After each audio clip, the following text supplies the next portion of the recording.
La transmisión de un mensaje formado por un conjunto de informaciones se produce confiando estas a un soporte que sirve para transportarlas. Así, por ejemplo, en un libro, el soporte de la información lo constituye, como es lógico, el papel. En una proyección cinematográfica, la información se confía en las ondas luminosas que inciden en la pantalla. En una calculadora eléctrica, la información pueden ser números, pero también vocablos. En fin, una serie de elementos que pueden ser codificados, que se expresan con estados eléctricos de los transistores o estados magnéticos de diminutos anillos de ferrita.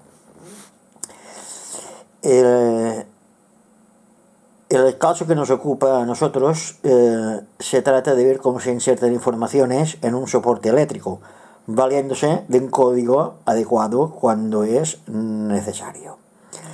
Hay muchas maneras de emitir imágenes, sonidos, en fin, una serie de cosas que dependiendo del soporte puede ser utilizando un sistema binario, un sistema de codificación de cuadros, como la televisión, y por medio de un código Morse.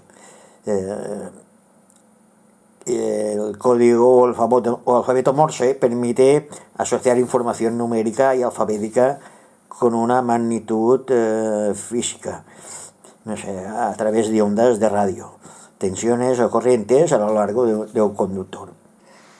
Como sabemos, o deberíamos saber, una onda de radio está compuesto por una onda moduladora, una onda amodular, o sea, la portadora,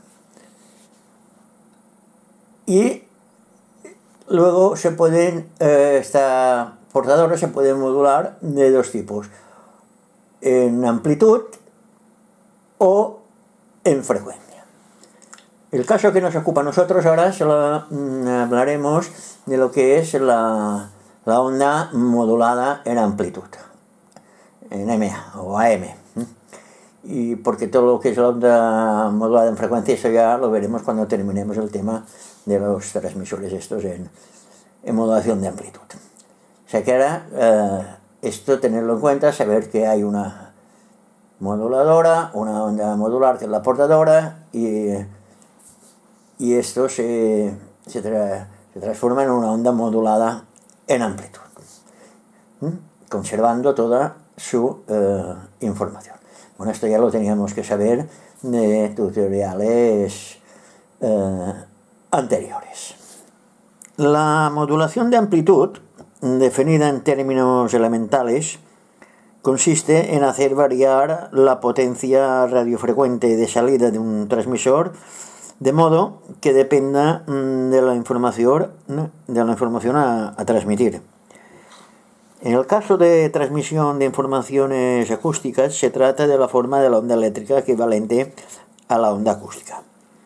Como ya hemos visto en lecciones anteriores, una onda acústica es periódica, pero casi nunca senoidal, aunque gracias a la aplicación del desarrollo de Fourier equivale a una serie de ondas senoidales armónicas de frecuencia progresivamente creciente y múltiplo de la onda fundamental, la cual es también senoidal.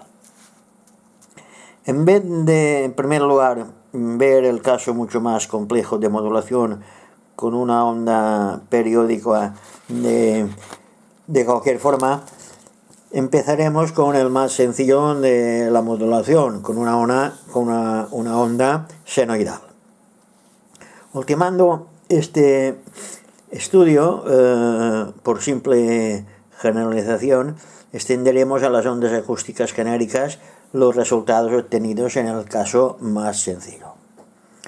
Consideremos, pues, una tensión radiofrecuente de periodo muy corto, por ejemplo, una frecuencia de 2 de 2 MHz, cuyo periodo es de 0,5 microsegundos.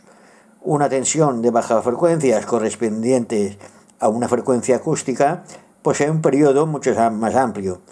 Por ejemplo, una onda senoidal de una frecuencia de 1 kHz tiene un periodo de 1 milisegundo, equivalente a 1000 microsegundos.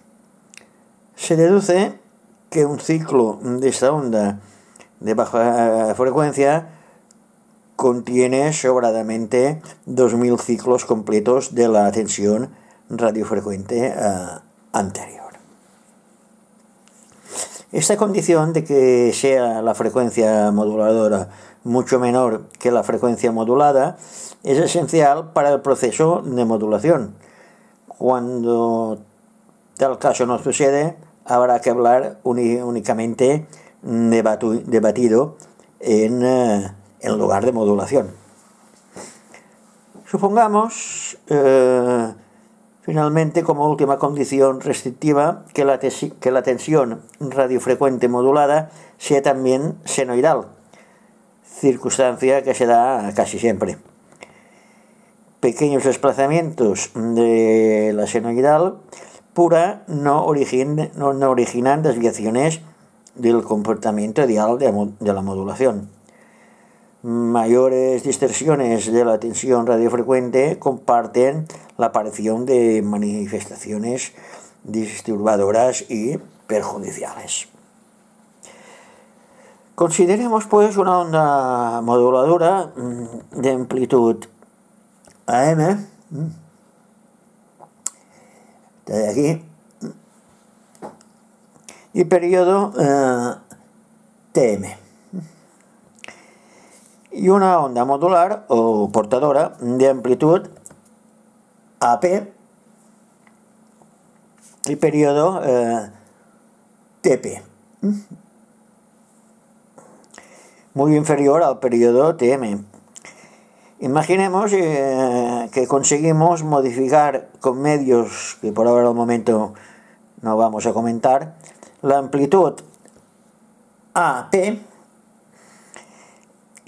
que sería por sí invariable al tiempo, al fin de hacer seguir el ritmo de la oscilación de baja frecuencia moduladora,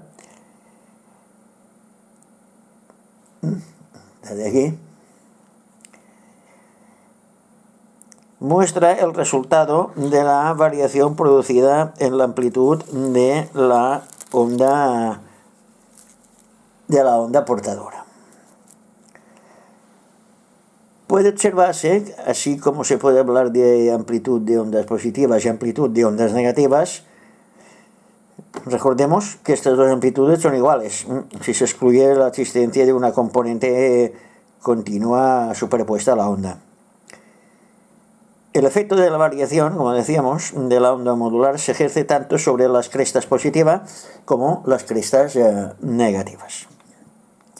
La onda modulada aparece entonces como, podríamos decir, envuelta por las dos partes de la onda moduladora, hasta el punto que se habla corrientemente de envolvente de modulación, llamándose modulación al proceso físico que provoca dicho envolvimiento. El aspecto de la onda modulada cambia sensiblemente al variar la amplitud. Al variar la amplitud de la onda moduladora con respecto a la onda A modular. Si AM es pequeña en relación con la AB, la envolvente de modulación apenas se advierte. Al aumentar la AM, la modulación actúa cada vez más con más energía sobre la forma de la onda modulada. Y cuando AM es igual a AP, la onda modulada se contrae y expande cíclicamente, alcanzando en los picos de modulación una amplitud doble de cada onda participante en la modulación, mientras que en los valles de los picos precitados, a distancias iguales a la mitad del periodo modulador de M,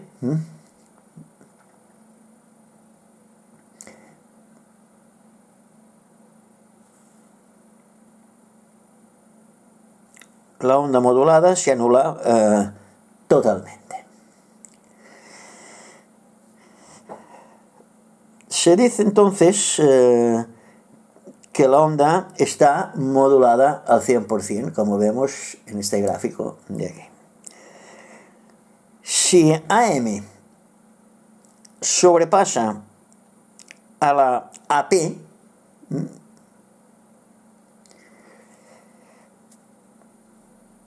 se produce una sobremodulación y entonces en la onda modulada se deja de manifestar la envolvente senoidal. Este sería el gráfico de una onda sobremodulada. La sobremodulación es un aspecto perjudicial del proceso de modulación, ya que deforma la información que se intenta asociar a la onda a modular. Información que por las premisas hechas se expresa precisamente en la forma senoidal de la onda moduladora. Para indicar el porcentaje o profundidad de modulación, será conveniente pues comparar AM y AP y efectuar su proporción si la modulación se realiza correctamente. Dicha proporción no excederá la unidad, ya que no deberá ser nunca mayor que AP, para evitar, como es lógico, la sobremodulación. Por costumbre, la profundidad de modulación se expresa en porcentaje, por lo que habrá que multiplicar por 100 la relación en cuestión. Si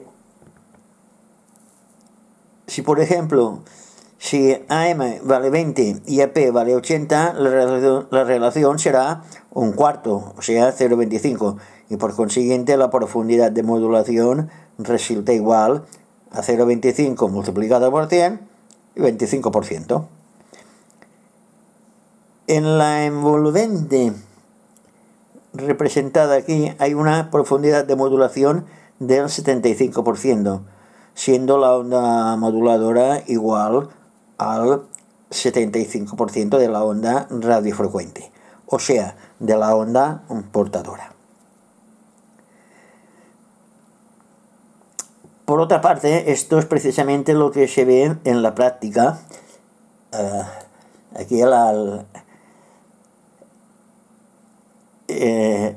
analizar con un osciloscopio de rayos catódicos una onda de radiofrecuencia modulada. El interior del envolvente aparece uniformemente iluminado, como podemos ver aquí, y en esta figura se indica cómo se mide la profundidad de modulación, lo que se consigue sacando la diferencia y la suma de los valores de pico M y los del valle, entre M y mayúscula y M minúscula, que es lo que leemos en la pantalla del osciloscopio. Por otra parte, no es cierto que la modulación sea un proceso simple en edición de dos ondas senoidales, como podemos ver aquí. Aquí vemos que en efecto lo que se consigue al sumar simplemente dos ondas.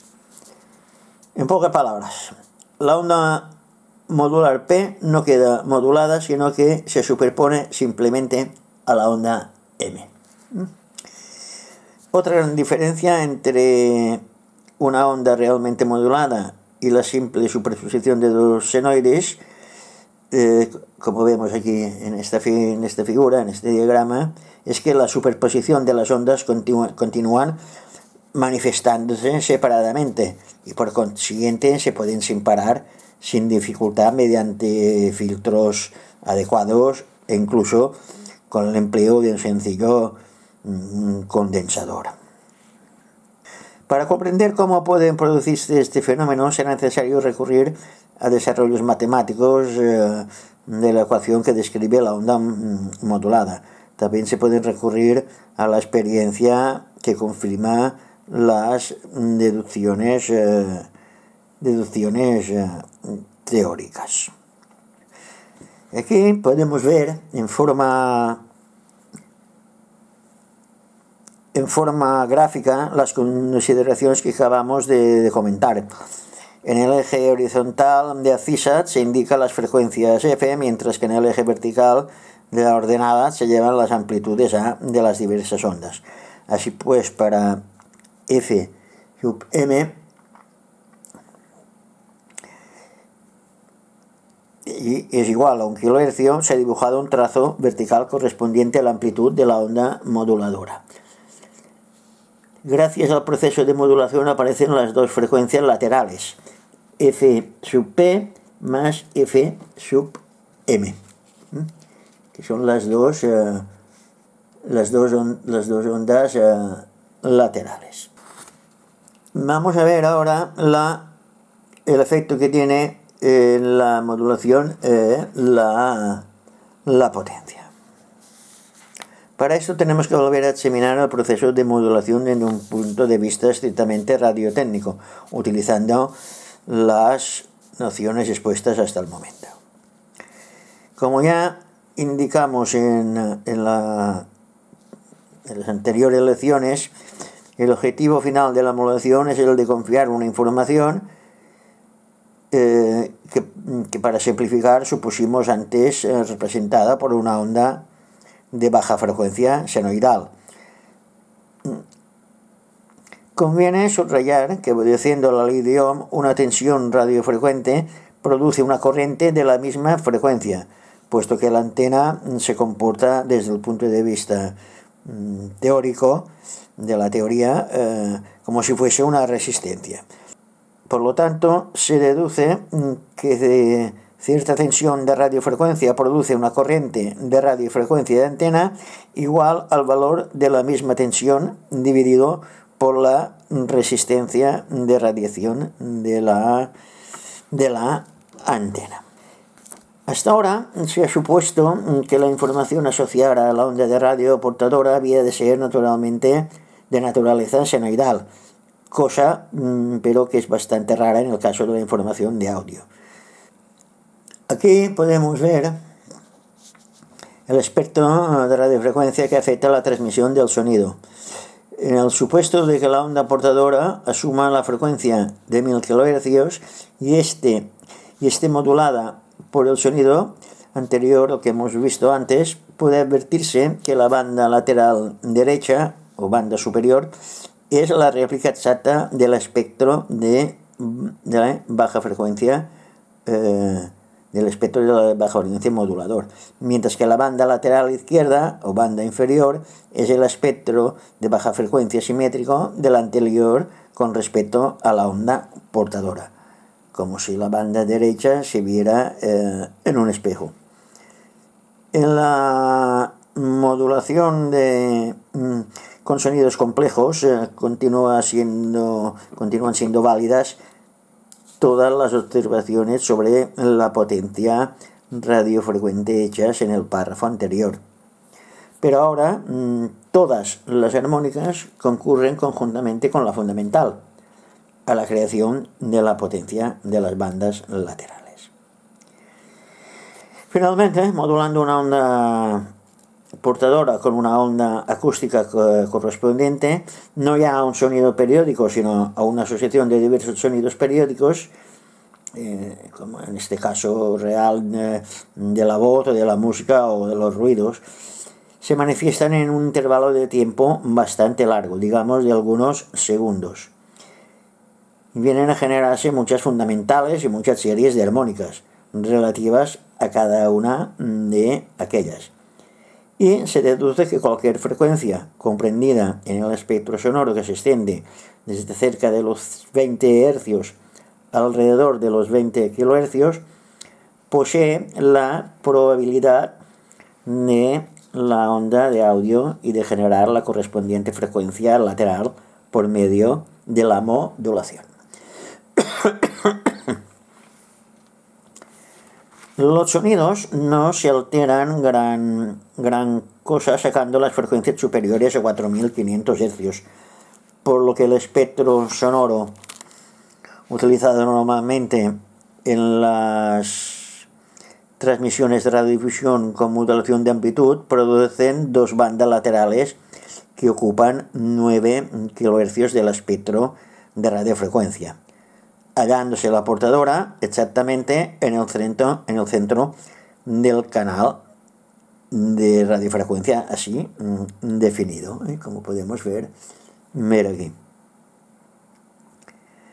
Tomando como dato esta anchura del canal de emisión, resulta fácil calcular cuántas emisiones de radio pueden coexistir simultáneamente en una banda de frecuencia determinada.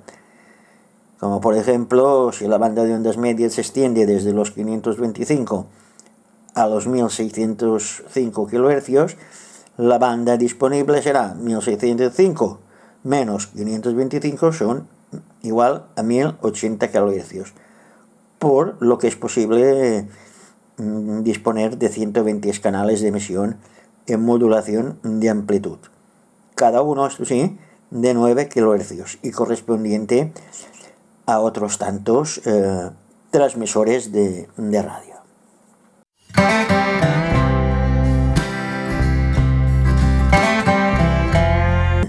Los métodos y circuitos utilizados para modular una onda portadora son diversos, y puesto que se usan esencialmente en transmisores y en aparatos de laboratorio, nos limitaremos a dar una reseña de los métodos principales y de algunos circuitos de amplio uso.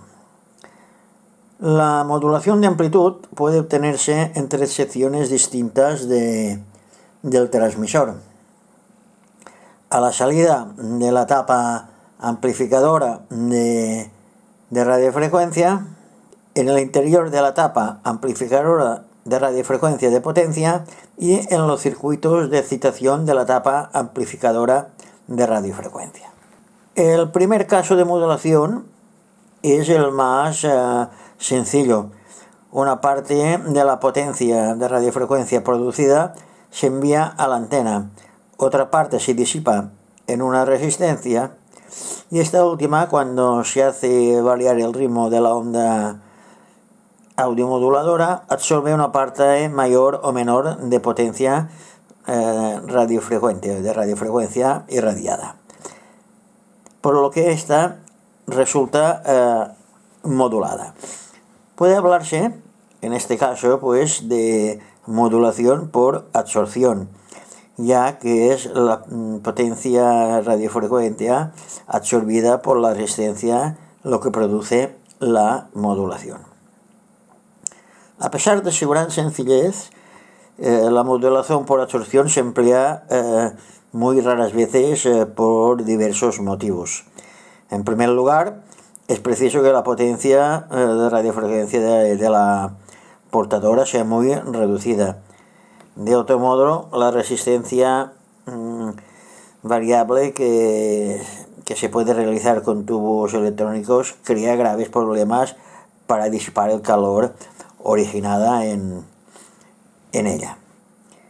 En segundo lugar, el sistema es antieconómico, puesto que la producción de potencia de radiofrecuencia es costosa y su disipación en calor constituye un despilfarro de un producto carísimo. Finalmente, las variaciones resistivas necesarias para modular profundamente son muy amplias y crean difíciles problemas constructivos. La modulación por absorción se halla confiada a transmisores de reducidísima potencia, casi siempre portátiles, en las que la economía constructiva y de funcionamiento son superadas por exigencias de la transportabilidad y su sencillez. Este es el circuito de aquí de modulador por absorción. En algunos casos se utiliza el mismo micrófono como resistencia variable y se presentan a tal efecto las cápsulas microfónicas de gránulos de carbón, utilizadas en telefonía, que ofrecen una resistencia adecuada y al mismo tiempo una disipación suficiente. El segundo caso, o sea, el de la modulación producida dentro de la etapa final del transmisor, es con mucho el más difundido.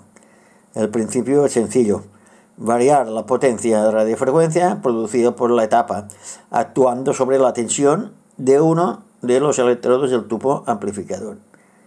Y se distinguen tres sistemas o tres maneras de modulación: modulación anódica o de placa, modulación de reja pantalla, modulación de reja supresora, modulación de reja de control y modulación de cátodo. Los casos que se han relacionado por orden de difusión comercial de los relativos circuitos, orden que refleja en cierta medida la sencillez del funcionamiento y de puesta a punto de dichos circuitos.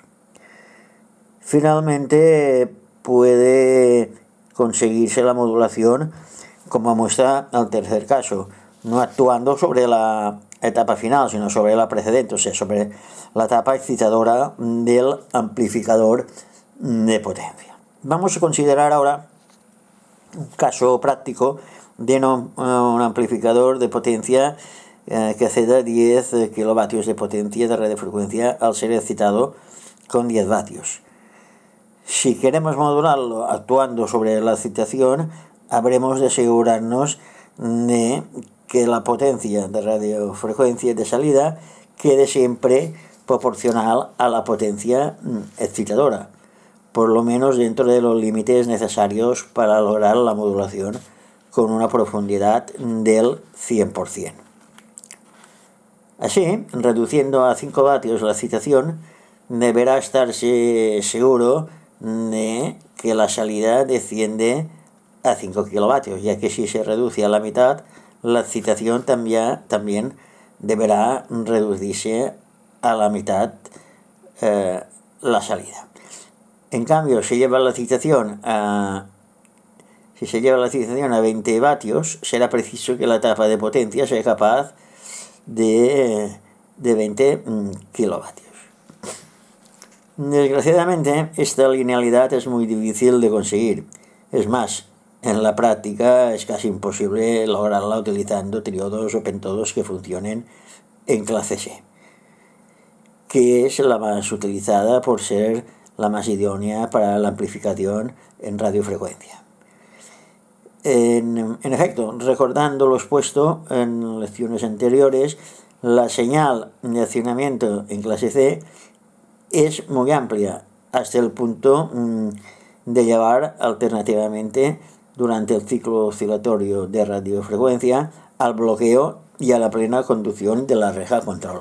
Dadas las condiciones extremas del funcionamiento que se desenvuelven en las rejas de los amplificadores en clase C, es bastante difícil conseguir con enérgicas variaciones de la señal excitadora como las necesarias para la modulación. En el ejemplo expuesto anteriormente, cuando la señal excitadora quede reducida a 1 vatio, la tensión de radiofrecuencia que corresponde a esa potencia no será capaz, con toda seguridad, de llevar a la conducción plena la reja del tubo, el cual tendrá a funcionar en clase B.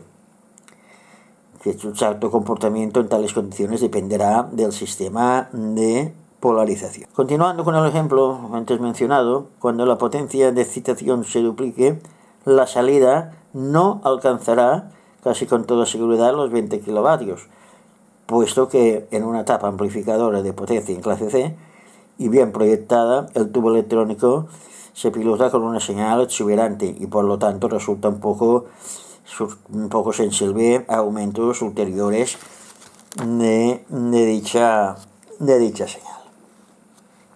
Bueno, pues en conclusión, que la clase C no se adapta a la construcción de amplificadores con excitación modulada, a menos que se renuncie a elevadas profundidades de modulación, los cuales son necesarios en cambio por una buena radioemisión.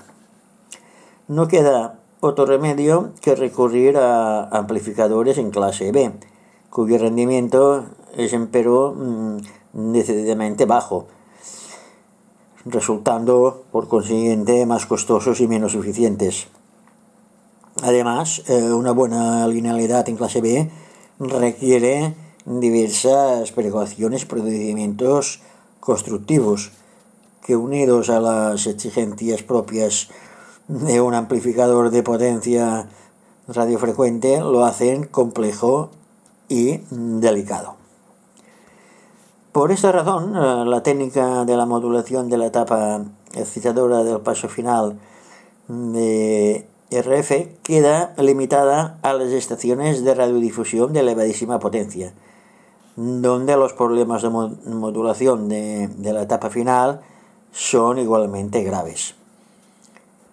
Se han construido también transmisores en los que la modulación se producía aún antes de la etapa excitadora de la final, o sea, en el paso preexcitador.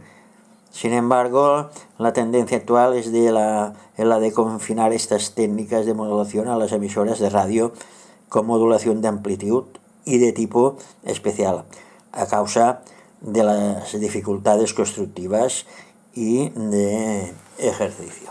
El tipo de modulación más difundido, por ser seguro, eficiente y de fácil regulación, es la modulación anódica de la etapa final, que consiste simplemente en hacer variar la tensión de alimentación de la etapa final al ritmo de la onda de audio que se intenta transmitir. Ahora bien, como quiera que la etapa final absorbe una considerable potencia de alimentación, hay que tener en cuenta que su alimentador ha de ser capaz de ceder una corriente notable a la tensión de alimentación requerida. O sea, que la potencia de alimentación, la onda de audio, ha de ser muy amplificada para hacer variar efectivamente la tensión anódica suministrada por la etapa final. En este esquema, en esta figura, podemos ver el esquema del principio de la modulación anódica. La fuente de tensión continua VCC, de aquí,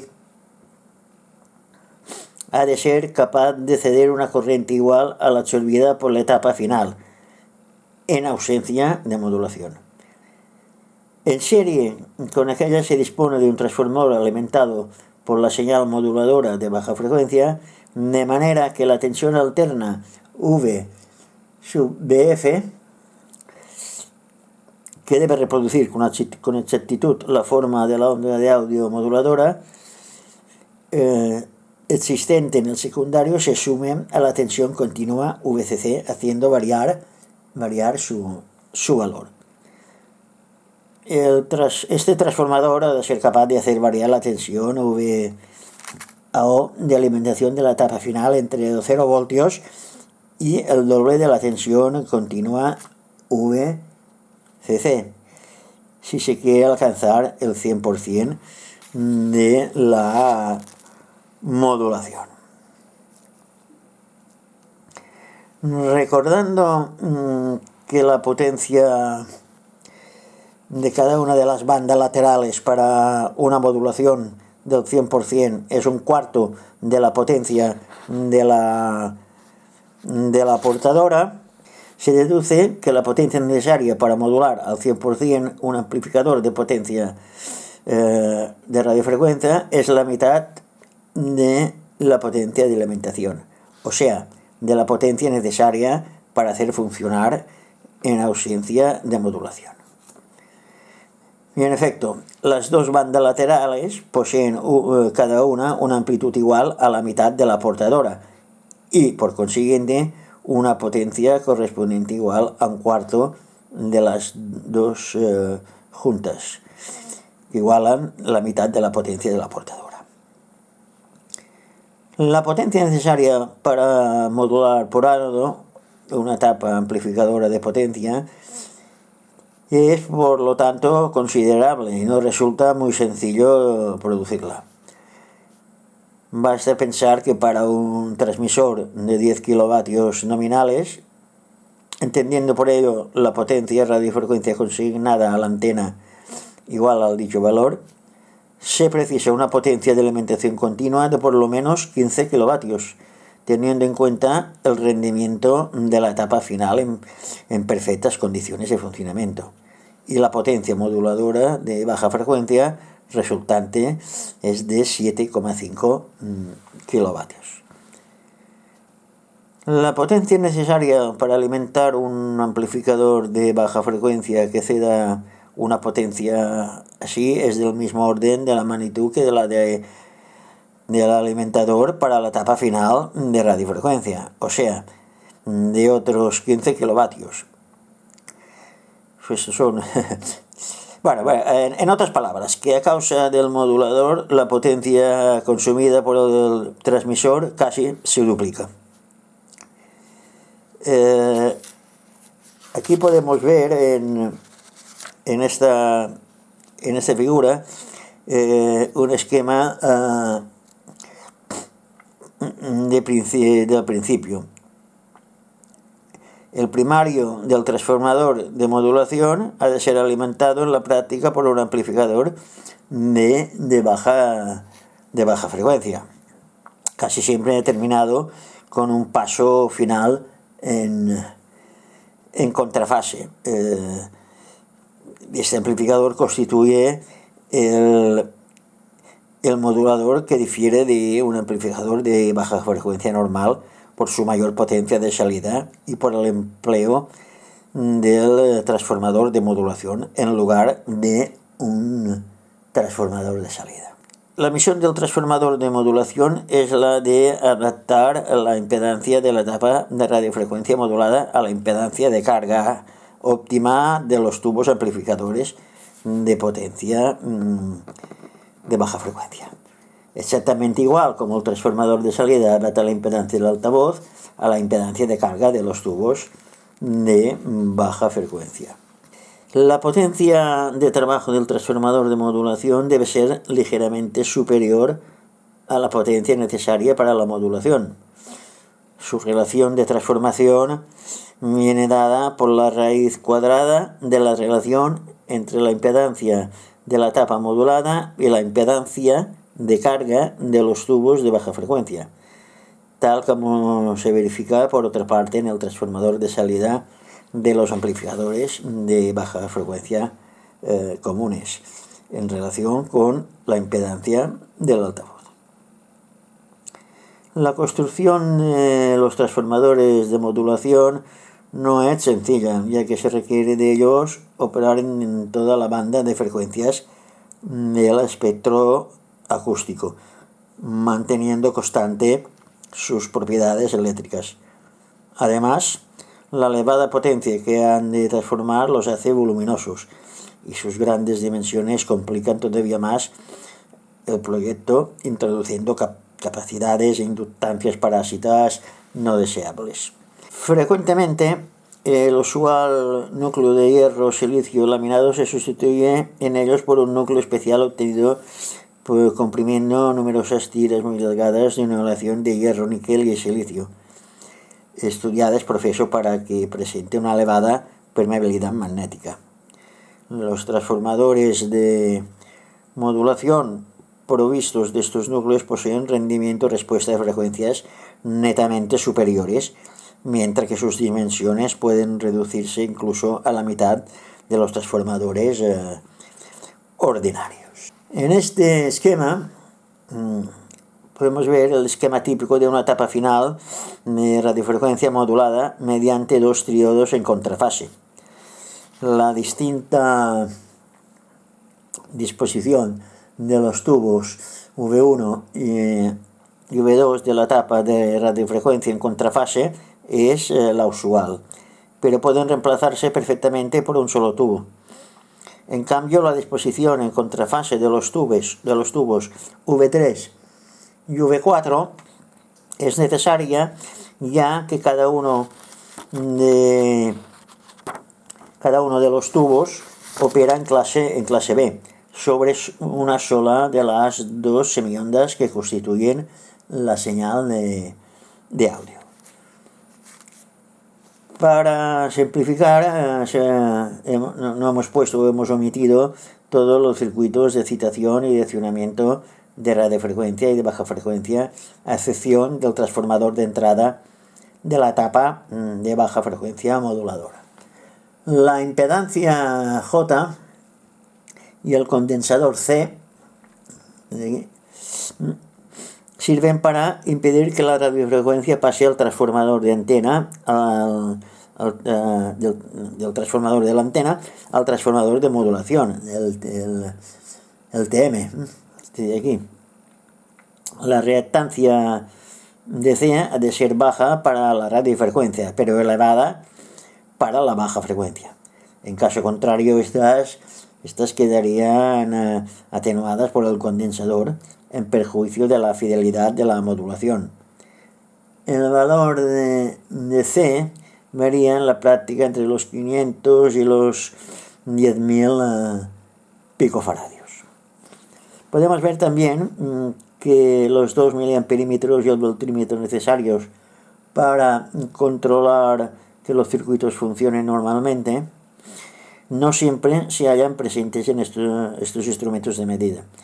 Su empleo solo está justificado en caso de potencias considerables, o sea, cuando una anomalía cualquiera puede poner en peligro tubos y circuitos electrónicos muy costosos. En los grandes radiotransmisores para radiodifusión se emplean mucho otros instrumentos de medida, siempre en el cuadro de un control continuo de las condiciones de funcionamiento de los circuitos. Bueno, pues ya hasta aquí.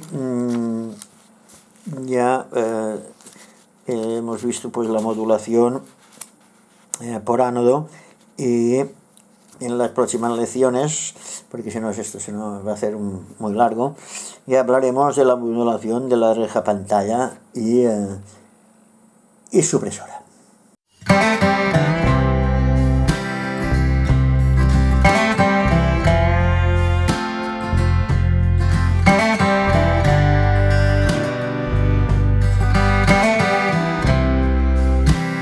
Vamos ahora a empezar la parte práctica de este tutorial, que consiste en la construcción de un pequeño transmisor de radio por medio del cual podremos efectuar transmisiones de corto alcance con una señal de radiofrecuencia modulada en amplitud. El transmisor funcionará en la gama de ondas medias y emplearemos como receptor un aparato del mismo tipo que es el que vimos, el que montamos en el tutorial anterior. Puesto que el montaje del transmisor en cuestión es de una finalidad puramente didáctica y demostrativa, es suficiente que el alcance del aparato quede limitado a una distancia máxima de unas decenas de metros.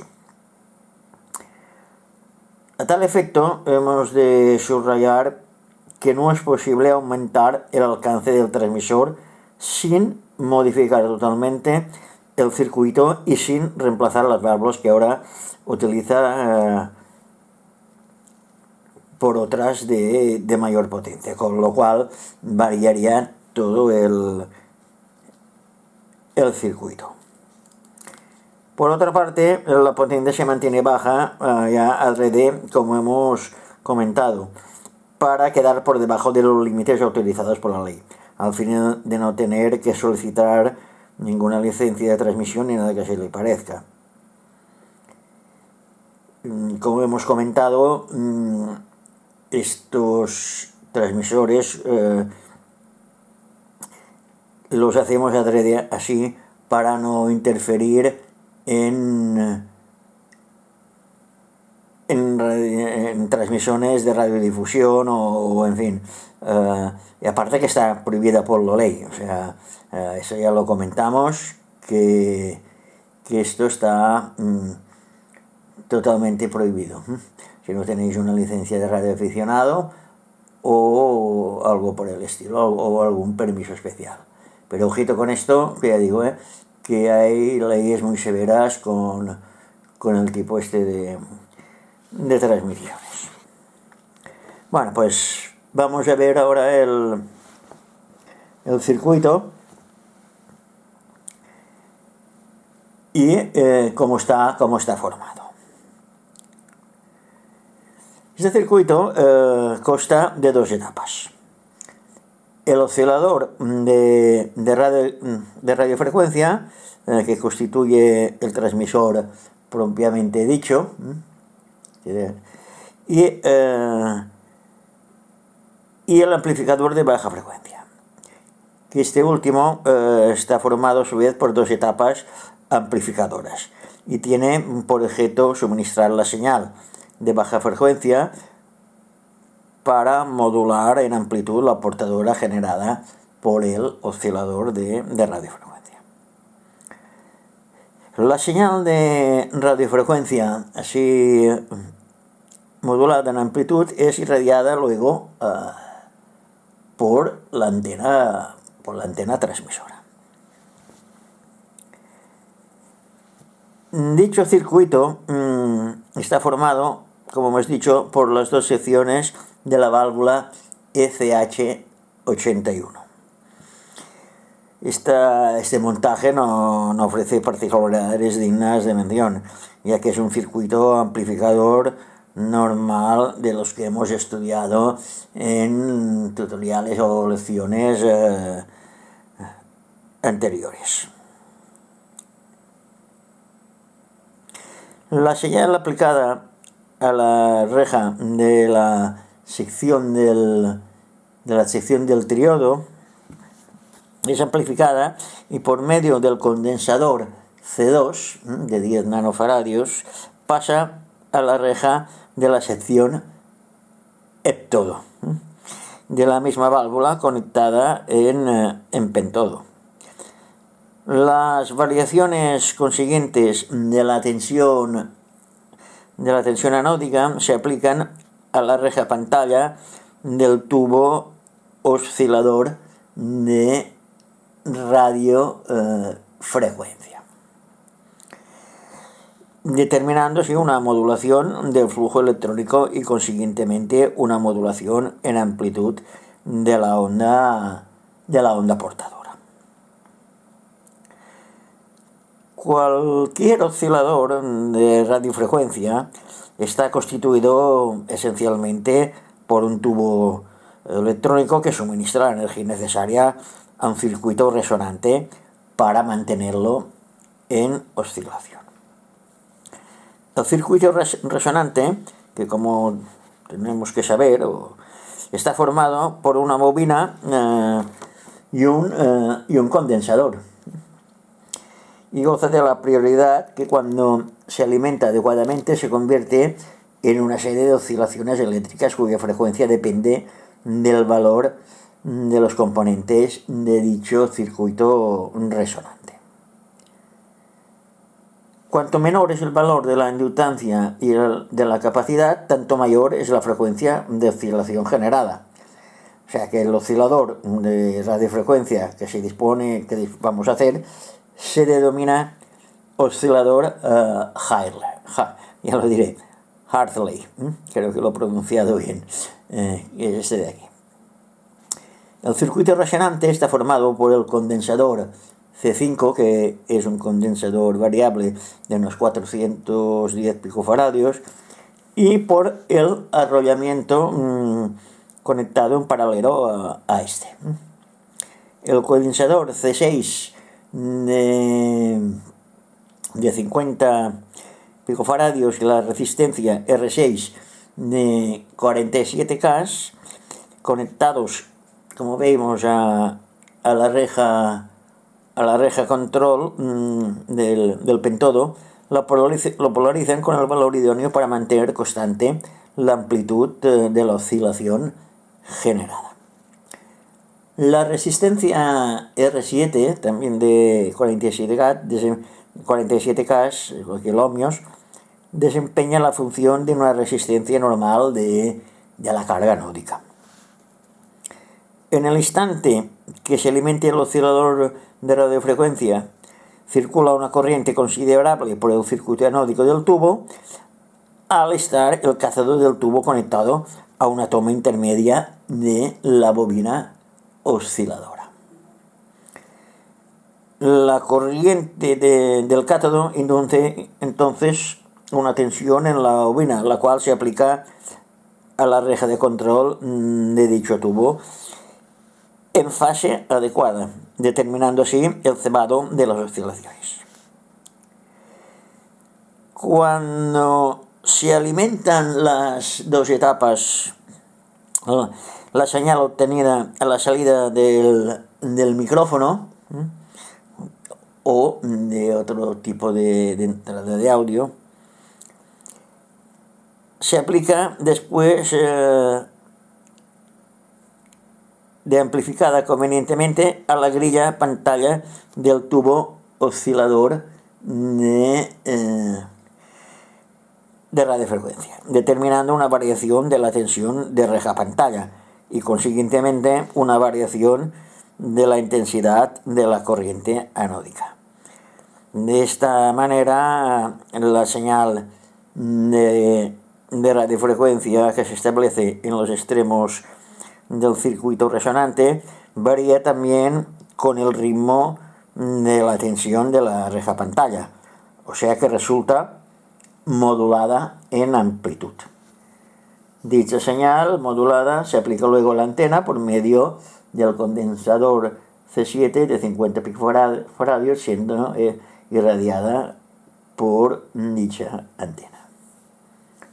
Todo este circuito, aquí hemos hecho un circuito experimental, hemos buscado que sea sencillo de hacer, que se lo pueda hacer prácticamente todo el mundo, que no fuese complicado, que no tuviese, como hemos dicho antes, mucha potencia, o que tuviese una potencia muy baja, porque esto solamente es para que sepáis cómo funciona un transmisor en AM, o sea, transmisor básico en AM. Y hemos, ya digo, buscado un sistema que fuese económico, que fuese factible de hacer, que fuese fácil. Y hemos puesto todos esos valores de los elementos, de los componentes, para que el circuito resonante resonase a una frecuencia de unos entre 700 y 800 kHz, que está comprendida dentro de la gama de ondas medias. Luego veremos que con este condensador variable podemos variar bastante más la frecuencia de oscilación. Pues nada, esto ya digo, es un esquema sencillo, un transmisor que será muy sencillo. Luego ya más adelante ya veremos, os voy a enseñar unos transmisores ya de más potencia, que ya son bastante más complejos, pero siempre insistiendo en el tema de mucho cuidado con el tema de las transmisiones de radio. Pues ya hemos visto el tema de cómo funciona el transmisor, y ahora lo que vamos a hacer es mirar los materiales que nos hacen falta, hacer un listado de materiales, y luego ya miraremos de hacer que lo que más laborioso es hacer la bobina osciladora.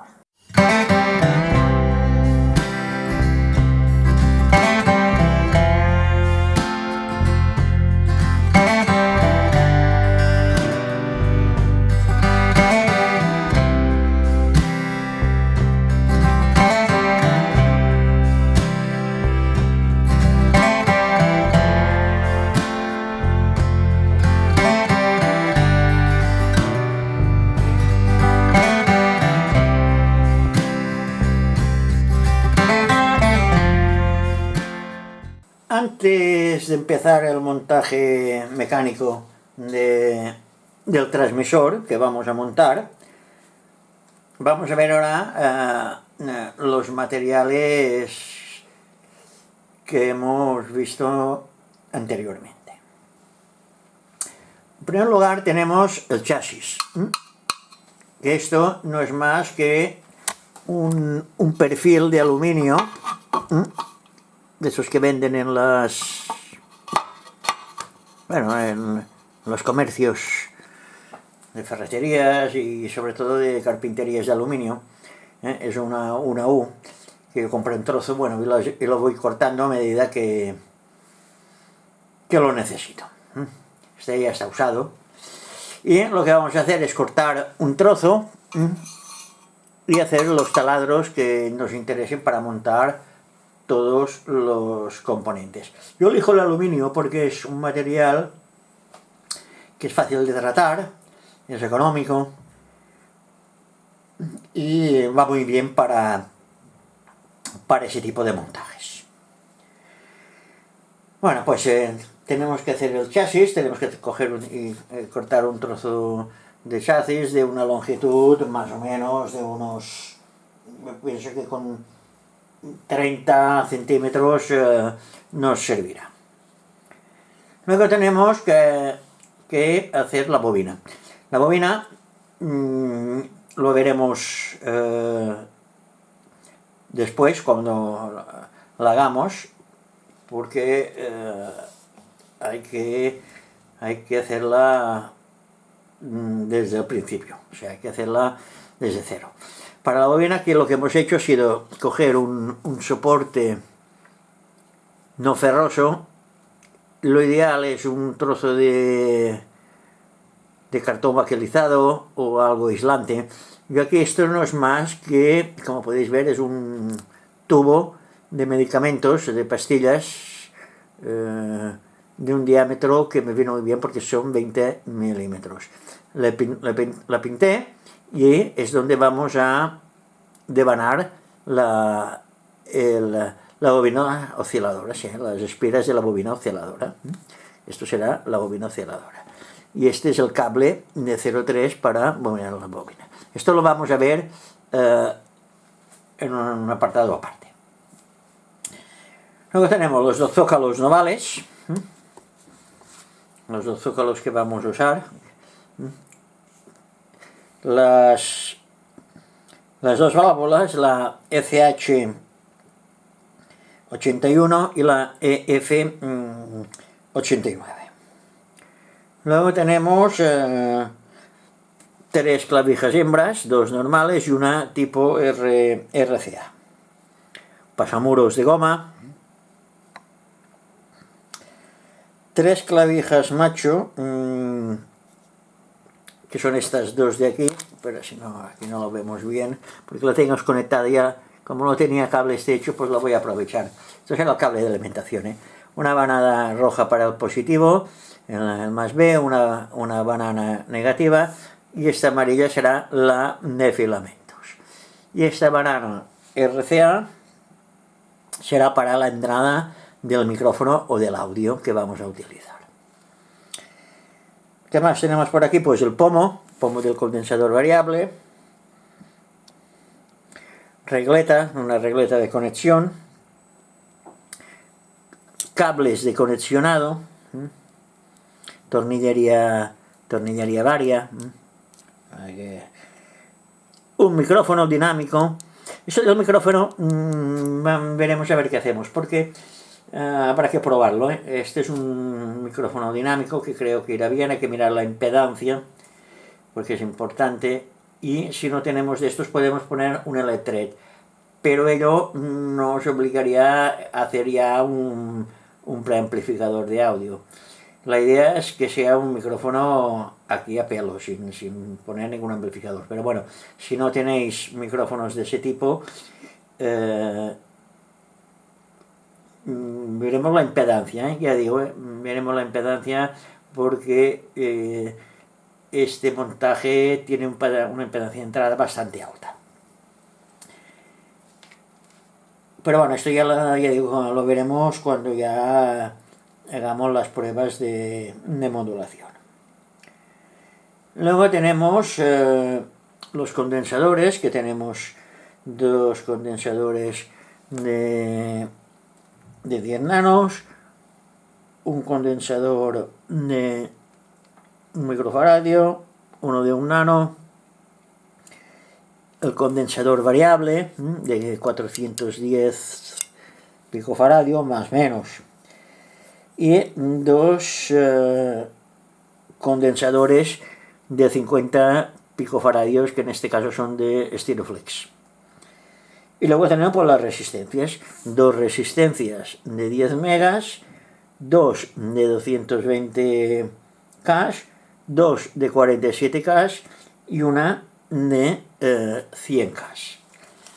Y este es todo el material que vamos a utilizar para el montaje o sea, la primera parte del montaje de este transmisor. Ahora lo que haremos seguidamente será montar, o sea, cortar el chasis, hacer los taladros pertinentes y hacer el montaje mecánico de los componentes. Y seguidamente, antes de entrar en el montaje eléctrico, que no sé si será en este vídeo o será en otro, depende de la duración, lo que sí que haremos será la bobina osciladora, que esto ya veremos cómo lo hacemos después de haber hecho montaje mecánico. Ya tenemos el montaje mecánico terminado, hemos cortado el chasis y hemos aprovechado pues los agujeros, los taladros que había, y lo único que hemos hecho aquí ha sido ya, como hemos dicho, el montaje mecánico. Hemos montado los dos zócalos, condensador variable, que aunque sea de dos cuerpos, solo vamos a utilizar uno. He puesto el pomo. Este agujero nos servirá para fijar la bobina osciladora, que el soporte casualmente, pues este perfil de aquí abajo, este perfil de aquí, nos entra perfectamente en este taladro. O sea que aquí eso va a ser la fijación de la bobina osciladora. Por la parte, bueno, esos agujeros porque estaban hechos en el perfil este que hemos cortado, ¿no? Y aquí abajo pues tenemos estos conectores. Hemos puesto por la parte posterior la clavija de toma de antena, la toma de tierra y la entrada de micrófono.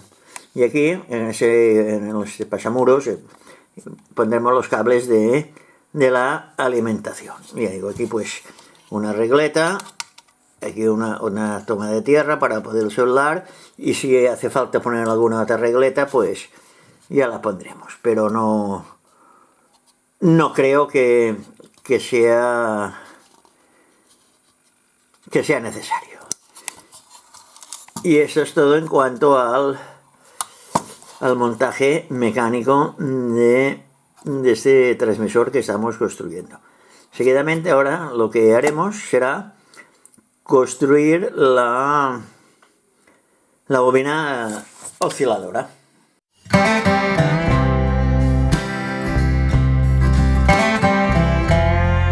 Bueno, pues vamos a ver ahora cómo se construye la bobina osciladora. Eso no tiene ningún secreto, es muy fácil y se construye muy rápido. Aquí este es el símbolo gráfico de la bobina. Este es el inicio, este es el punto intermedio y este es el final.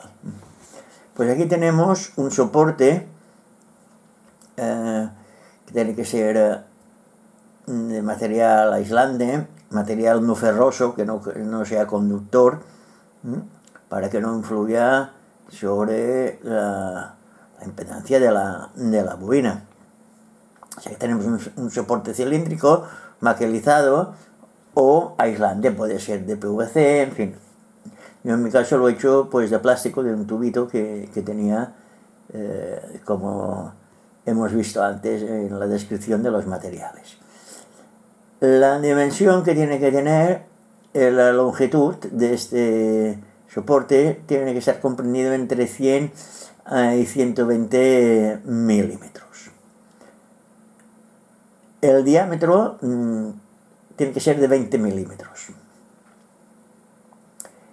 Este es el inicio del devanado, esta es la toma intermedia y esta es el final del devanado, que vendrá aquí y hay que llevarlo pues aquí.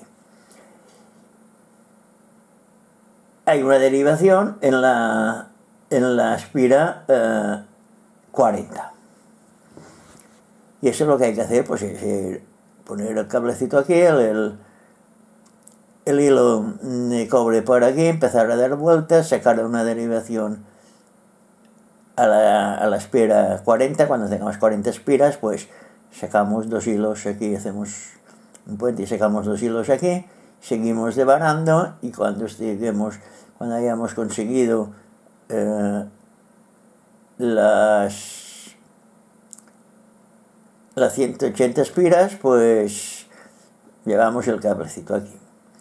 Y esto es todo lo que tiene la bobina esta, o sea, como veis, pocas cosas más tiene.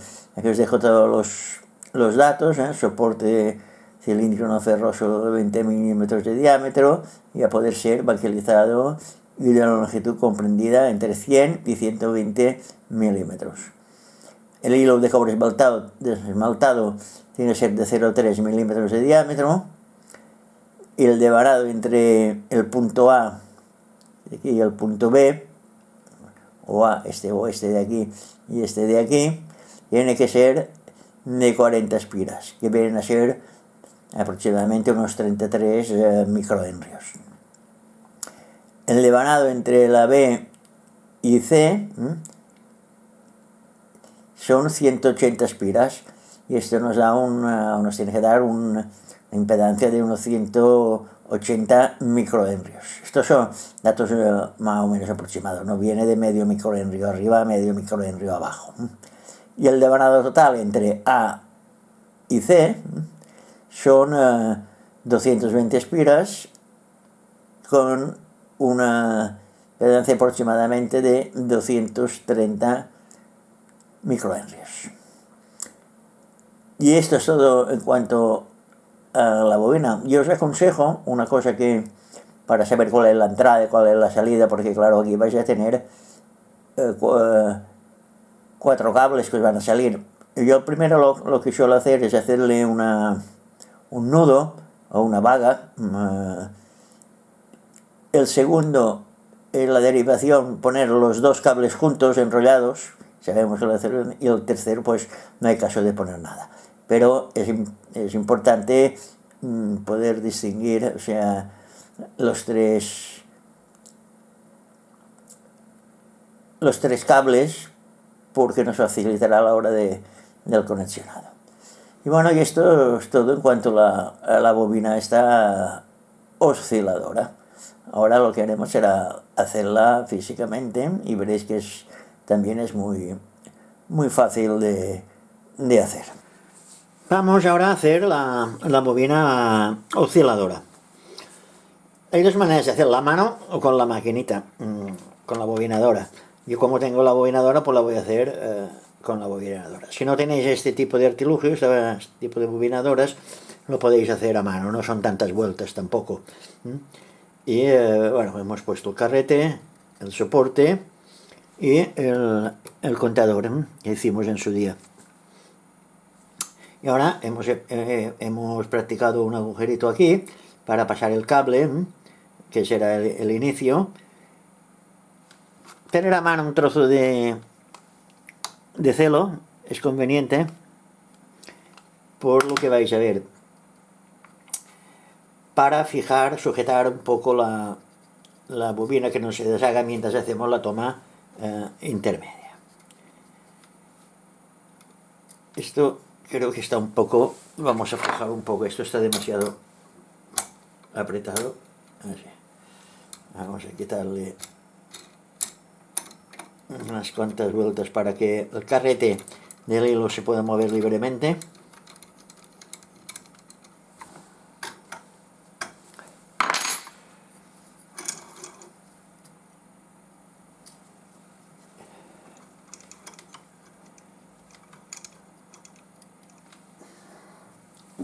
Y vamos a empezar a bobinar las 40 vueltas. Las primeras hay que ir muy despacito, porque es la parte más complicada. Pero ahora ya podemos ir más rápido, hasta tener las 40 vueltas, teniendo en cuenta la precaución que no se monte ninguna espira una encima de la otra. Bueno, después de haber hecho las 40 vueltas, como veis aquí en el indicador, vamos a aflojar esto para pasar hacer la toma intermedia del hilo. Así que vamos a aflojar esto.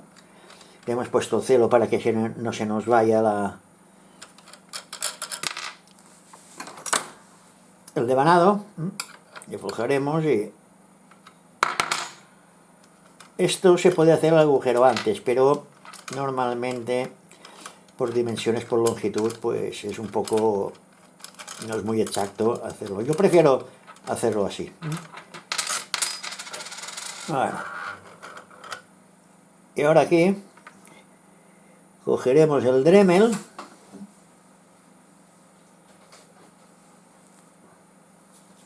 y haremos el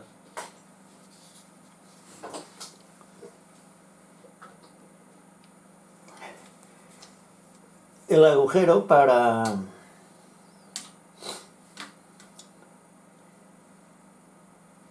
poder poner esto. Bueno, pues una vez hecho el agujero y pasar la toma central dentro del tubo, vamos a quitar el celo que hemos puesto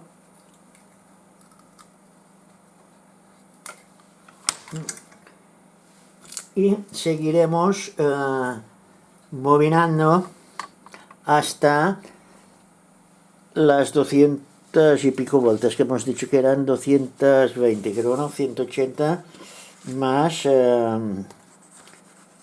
180 más las 40, pues son las 220 vueltas que le tenemos que dar. O sea que igual ahora empezamos muy despacito para poder que la toma esta intermedia quede lo más.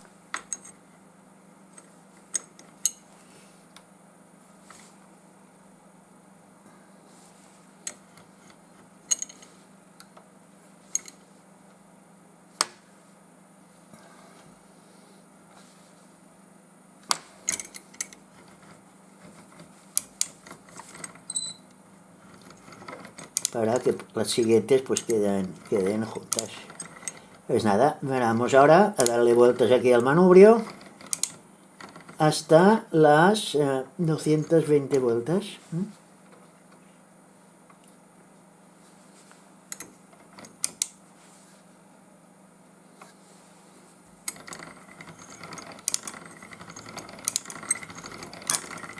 Pues iremos dando vueltas.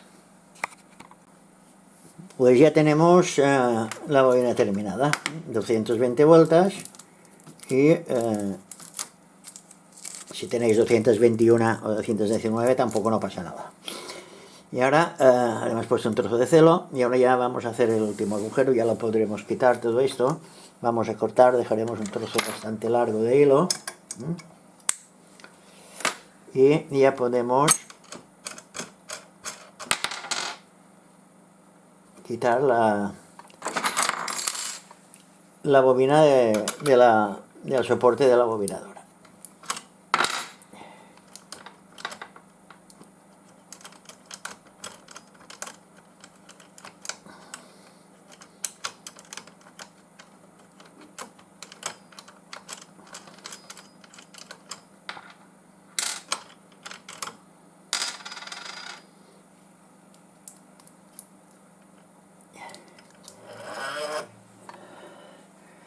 Bueno, ahora lo que nos queda por hacer es hacer aquí otra vez con el Dremel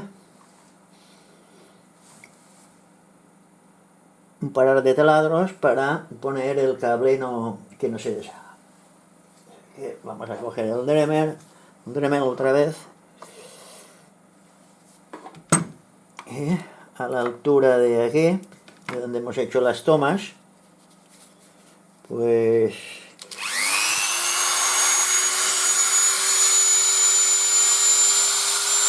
haremos la agujero.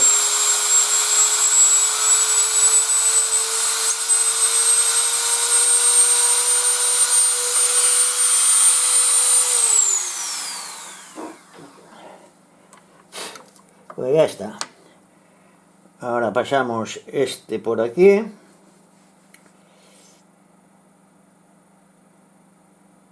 Vamos a sacar estos.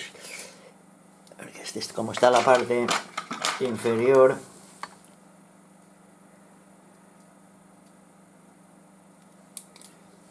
Aquí tenemos la entrada, la salida. Ahora este por aquí.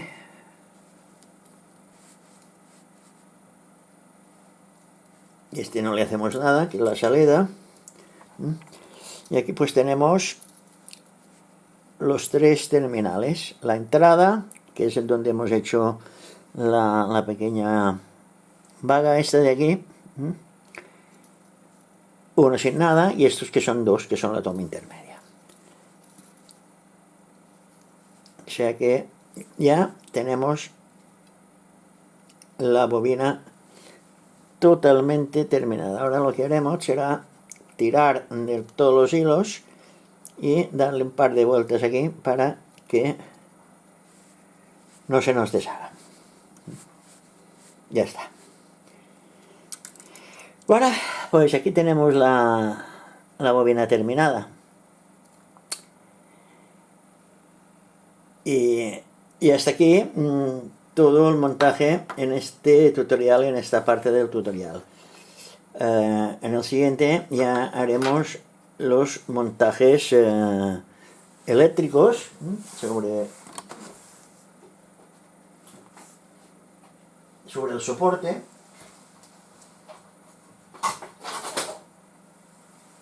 El soporte que hemos hecho el montaje mecánico, pues ahora pondremos, luego ya cuando hagamos en el próximo tutorial, cuando hagamos las conexiones eléctricas, pues y esto va a quedar así.